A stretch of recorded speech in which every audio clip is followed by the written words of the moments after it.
రాజమండ్రి జనహిత యువత సంస్థ తరపున పోతుల గగన, కుడుపూడి వెంకట రాజేష్ మరియు వారి బృందం రాజమండ్రి మున్సిపల్ కార్పొరేషన్ తో కలిసి జూన్ 5న ప్రపంచ పర్యావరణ దినోత్సవాన్ని పురస్కరించుకుని వీగో ఎకో ఫ్రెండ్లీ అనే వినూత్న సోషల్ మీడియా క్యాంపెయిన్ నిర్వహించారు. ఈ ప్రచారంలో రాజమండ్రికి చెందిన అనేక మంది సోషల్ మీడియా ఇన్ఫ్లుయెన్సర్లు భాగస్వాములై పర్యావరణ పరిరక్షణ, ప్లాస్టిక్ నిరోధం, నీటి సంరక్షణ, గ్రీన్ జీవన శైలి వంటి అంశాలపై ప్రజలకు అవగాహన కల్పించే వీడియోలు, సందేశాలు రూపొందించారు. ఈ సోషల్ మీడియా క్యాంపెయిన్ ఎంతో ప్రజాదరణ పొందుతూ ఇన్స్టాగ్రామ్ లో మొత్తం 8 లక్షల వ్యూస్ సాధించింది. ఈ విజయం రాజమండ్రి నగర ప్రజల్లో పర్యావరణ జ్ఞానం పెంపొందించడంలో ఒక పెద్ద అడుగు అయింది. ఈ కార్యక్రమానికి విజయవంతంగా నడిపిన పోతుల గగన, కుడుపూడి వెంకట రాజేష్ మరియు జనహిత యువత బృందాన్ని, అలాగే అందరూ ఇన్ఫ్లుయెన్సర్లు రాజమండ్రి మున్సిపల్ కమిషనర్ కేతన్ గార్గ్ ప్రత్యేకంగా అభినందించారు. ఈ ప్రచారం ద్వారా యువతలో పర్యావరణ బాధ్యత పెరిగింది మరియు నగరంలోని పౌరుల్లో పాజిటివ్ మార్పుకు నాంది పలికింది. రాజమండ్రి జనహిత యువత సంస్థ తరపున పోతుల గగన, కుడుపూడి వెంకట రాజేష్ మరియు వారి బృందం రాజమండ్రి మున్సిపల్ కార్పొరేషన్ తో కలిసి జూన్ 5 ప్రపంచ పర్యావరణ దినోత్సవాన్ని పురస్కరించుకుని వీగో ఎకో ఫ్రెండ్లీ అనే వినూతన సోషల్ మీడియా క్యాంపెయిన్ ను నిర్వహించారు. అంకుల్ కవర్ వద్దు, ప్లాస్టిక్ కవర్ ని నిషేధిద్దాం, పర్యావరణాన్ని కాపాడుకుందాం.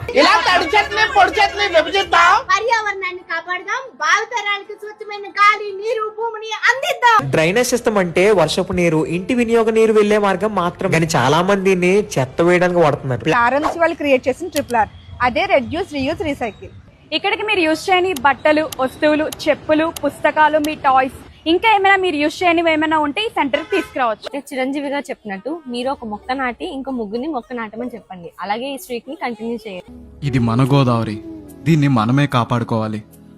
వీగో ఎకో ఫ్రెండ్లీ క్యాంపెయిన్ లో భాగంగా క్లీన్ చేశాను.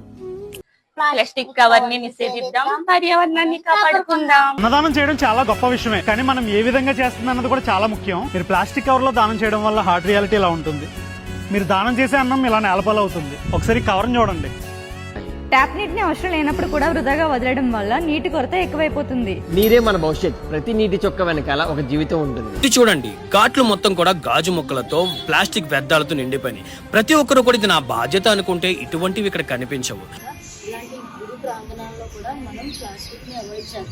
మెడికల్ వేస్ట్ కూడా చాలా మంది కేర్లెస్ గా డస్ట్ బిన్ లో వేసి ఇచ్చేస్తూ ఉంటారు. పాపం అవి ఈ వర్కర్స్ కు గుచ్చుకున్న సందర్భాలు కూడా ఉన్నాయి. సో మన ఊరి కోసం, మన కోసం మొక్కలు నాటండి, ఆ మొక్కలే మనల్ని కాపాడతాయి.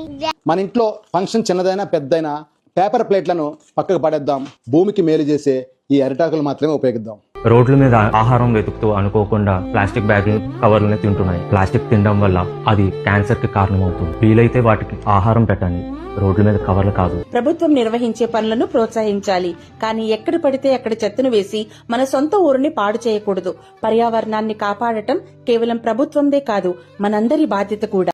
ఈ సోషల్ మీడియా క్యాంపెయిన్ ఎంతో ప్రజాదరణ పొందుతూ ఇన్స్టాగ్రామ్ లో మొత్తం 8 లక్షల వ్యూస్ ను సాధించింది. ఈ కార్యక్రమాన్ని విజయవంతంగా నడిపిన పోతుల గగన, కూడిపూడి వెంకట రాజేష్ మరియు జనహిత యువత బృందాన్ని, అలాగే ఈ క్యాంపెయిన్ లో పాల్గొన్న అందరు ఇన్ఫ్లుయెన్సర్లను Rajahmundry municipal commissioner Shri Ketan Garg IAS గారు ప్రత్యేకంగా అభినందించారు.